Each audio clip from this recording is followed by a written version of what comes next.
Welcome to Nizam news. Rangareddy జిల్లా collectorate లో నిర్వహించిన దక్షిణ తెలంగాణ జిల్లా ప్రాంతీయ సదస్సు జరిగింది. దీనికి సంబంధించిన మరిన్ని వివరాలు ఇప్పుడు తెలుసుకుందాం. జిల్లా నుంచి అటెండెన్స్ అవుతుంది. మనం యాస్పర్ మన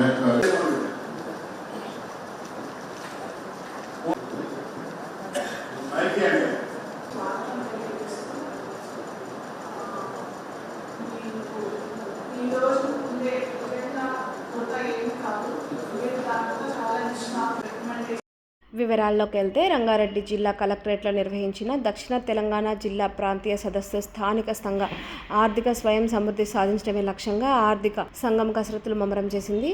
కేవలం ప్రభుత్వ గ్యారంటీలపై ఆధారపడకుండా సొంత ఆదాయ వనరులు పెంచుకునే వాళ్ళని ఆర్థిక సంఘం చైర్మన్ సిరిసిల్ల రాజయ్య స్పష్టం చేశారు. స్థానిక సంస్థల ఆర్థిక స్వయం సమృద్ధి సాధించడమే లక్ష్యంగా రాష్ట్ర ఆర్థిక సంఘం కసరత్తులు ముమ్మరం చేసింది. ఈ సదస్సులో దక్షిణ జిల్లా అదనపు కలెక్టర్లు, జెడ్పీ ఈఓలు, మున్సిపల్ చైర్మన్లు మరియు ఇతర ఉన్నతాధికారులు పాల్గొన్నారు. ఇలాంటి మరిన్ని ఇంట్రెస్టింగ్ అప్డేట్స్ కోసం చూస్తూనే ఉండండి నిజం న్యూస్.